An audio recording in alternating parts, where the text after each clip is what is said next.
Hi everyone, welcome back. So last week we talked about tension, this sort of internal tension, this gap between where you are right now and where maybe you believe you should be or where you believe God is calling you towards. And often that tension, if it's used positively, can really sort of pull us towards what I believe God's calling you towards in your life. Today I want to talk about, what happens when you step out and try to relieve that tension in a very positive way. Like you're actually trying to move in the direction that you believe God is calling you to, trying to move towards your purpose. What does that step look like?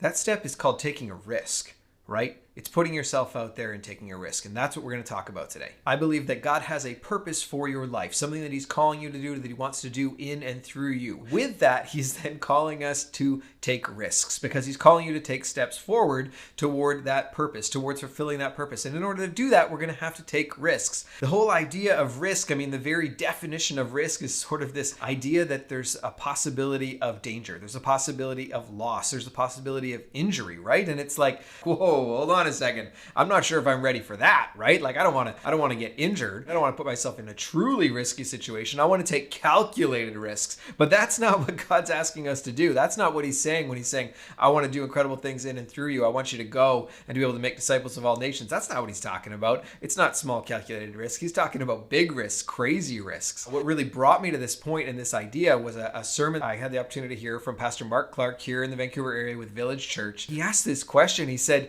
how many of us do things in our life where if God doesn't show up, we look pathetic? I was like, whoa. What did he just say? Well, hold on a second. I take risks, right? But risks like that, let me ask you that question. Are you doing anything in your life where right now, if God doesn't show up, you look ridiculous? And I'm going, I don't know. I don't know what the answer is for you in my own personal life. I don't know. Am I taking risks like that? It's like, are you taking like Noah-sized risks? Think about Noah, right? Like Noah was crazy until it rained, right? Like Noah's your neighbor and he starts building this boat and there's no rain and there's no water around you. You're looking at Noah and going like, I don't know what's up with this guy, but maybe we should move. But then all of a sudden it rains and Noah's like, we talk about Noah today. He built the ark how many years ago, right? Long time ago. But at the time, like, are you taking like Noah-sized risks? I don't know. My wife told me this great story. She was a children's ministry pastor for a number of years and led an amazing team. And they put on these absolutely incredible events. They made a plan to impact and reach the community and they needed people to step up, like beyond what they've ever had, because they planned these events that they were consistently bigger and better than they'd ever done them before. And they knew that their current, base of finances and volunteers and stuff like that, it wasn't going to be enough. They needed God to show up in a significant way, but they didn't shrink the size of the events to match the size of the volunteer team that they had or the size of the resources they had. They built the events and knew that God was going to show up and made step forward in faith. And I'm going, oh my gosh, they took these risks that was like, what? Here's the dates. Here's what we're going for. Here's how it's going to be. And they did these things. And I look back and she looks back, she's telling me the story. And what an amazing time. What an amazing testament. When you make those big risks, if you're doing what you believe God is calling you towards to do, if you believe you're fulfilling God's purpose, he wants to work in and through you if you will let him, right? So how do we do this? How do we take these big God-sized risks? I want to propose three kind of ideas just to think about here today. The first one is get into the word. If God's calling you to take a risk, you need to know that God's calling you to take that risk. You should be speaking into your life. And in my personal experience, the best way that I've allowed God to speak into my life is through being in conversation in prayer and reading the Bible, being in his word on a daily basis, allowing him to speak into my life. Because it's a big risk for you, but it's not a big risk for God if it's what he's actually calling you to do, right? So the first thing is you want to make sure you're in his word. You want to make sure you're in conversation with Jesus. Jeremiah 29:13, you will seek me and you will find me when you seek me with all your heart, right? So be seeking him, be in conversation with Jesus. Make sure that you have that affirmation. Hey, this is the direction that God's calling me to go. Not just a whim, not just something that you kind of thought of on your own. Make sure that you've prayerfully considered the steps that you're about to take and God has given you clear direction of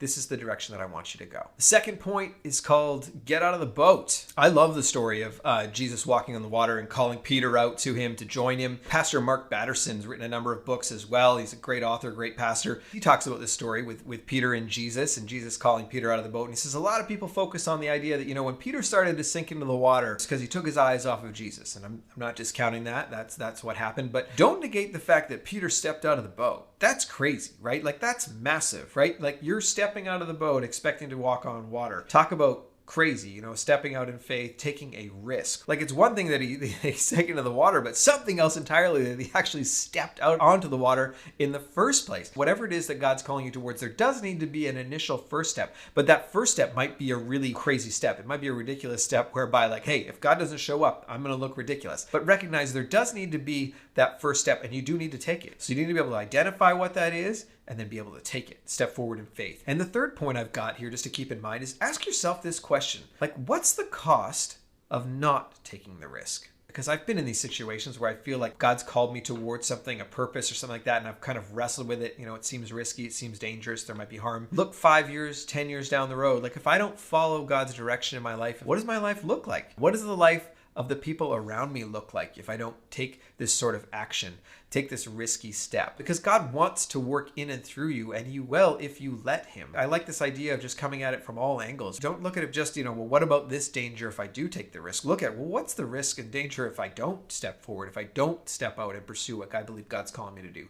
Then what happens in your life? Remember that taking risks in the presence of fear is not foolishness, it's bravery. And that's built as a muscle over time. That's why I say, step out of the boat. It's like one step at a time. You get braver and braver and braver. We have a saying around our house that we celebrate risk. And that means when you take risks, it means you're going to fail. It means you're going to make mistakes, but we celebrate the fact that we took the risk, that we took the chance, that we put ourselves out there and did something that we believe God was calling us to. So create an environment in your home, with yourself, with your family.